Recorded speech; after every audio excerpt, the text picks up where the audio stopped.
Hey and welcome, ladies and gentlemen. My name is Salty Paimon, and today we're doing another Everything We Know video. And in this video in particular today, we're going to take a look at the recently leaked character of Eula.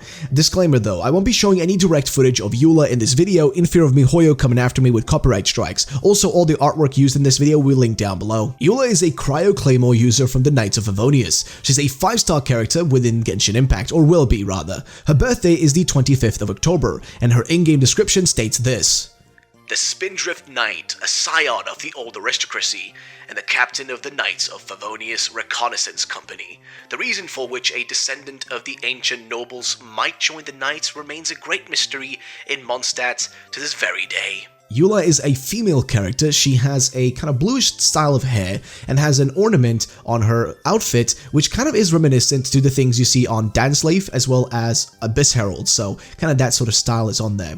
But that is like more or less all we know about her design and her story and such, as we haven't really gotten much else in regards to that. However, we have quite a lot of information about her abilities, which were pretty much all leaked very recently.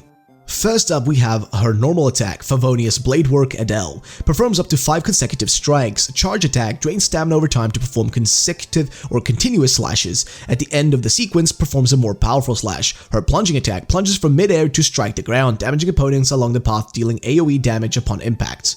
Then you have Tied Vortex. So this one slashes swiftly, dealing cryo damage by pressing it. When it hits an opponent, Eula gains a stack of Grim Heart that stacks up to 2 times. These stacks can only be gained once every 0.3 seconds. Grim Heart increases Eula's resistance to interruptions and defense.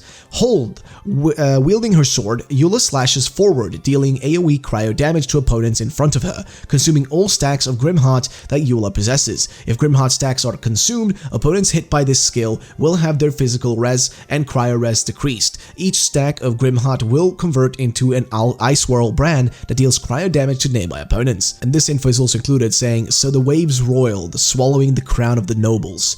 Even and ever after did each drop amidst the icy waves reflect a golden crown, each and every droplet of the spray shining with its light. And finally, we have Glacial Illumination. Brandishes her great sword, dealing cryo damage to nearby opponents, and creates a lightfall sword that follows her around for a certain duration. When Eula's own normal attacks, elemental skills, and elemental burst damage deal damage to opponents, they will charge the lightfall sword, which can gain an energy stack once every 0.1 seconds. Once this duration ends, the lightfall sword will explode violently, dealing physical damage to nearby opponents. This damage scales on the number of energy stacks the lightfall sword has accumulated. If Eula dies or leaves the field, the lightfall sword will immediately explode. It is easy to sink, but even so, she desires to freeze this oncoming tide. The following are the passive talents for specifically Eula. First up, we have Aristocrat Introspection. When Eula crafts character talent materials, she has a 10% chance to receive double the product. Roiling Rhyme. If 2 stacks of Grim Heart are consumed upon unleashing the holding mode of Tied Vortex, a lightfall sword remnant will be created that will explode immediately, dealing 50% of basic physical damage dealt by a light sword created by Glacial Illumination. And then finally, Wellspring of Warlust. When Eula's normal attacks actually score crit hits, Tied Vortex's cooldown will be decreased by 0.3 seconds. This effect can occur once every 0.3 seconds. And then we have our constellations. First up is Tidal Illusion. Every time Tied Vortex's Grim Heart stacks are consumed, Eula's physical damage is increased by 30% for 6 seconds. Each stack consumed will increase the duration of this effect by 6 seconds up to a maximum of 18. Then we have Lady of Seafoam. Decreases the cooldown of Tied Vortex's holding mode, rendering it identical to pressing cooldown. And then we have Lawrence Pedigree. Increases the level of Glacial Illumination by 3, maximum upgrade level is 15.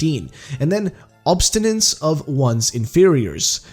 Which basically what it does is lightfall swords deal 25% increased damage against opponents with less than 50 HP. And then Chivalric Quality increases the level of Tied Vortex by 3, maximum upgrade level is 15. And then finally we have Noble Obligation. Lightfall sword created by Glacial Illumination start with 5 stacks of energy. Normal attacks, elemental skills, elemental bursts have a 50% chance to grant a lightfall sword an additional stack of energy. And there it is. For the most part, that's all we've got. We do have some voice lines that are mostly just her like making sounds. There's not really many that actually have her saying anything else or anything of, story value. So we'll have to see what her relationship is to the story once she actually gets released. And we know she's coming in the next update, I'm pretty sure, in 1.5. Pretty sure that's when she's dropping, so we're just going to have to wait and see what happens. I hope you enjoyed, and feel free to comment who you want next.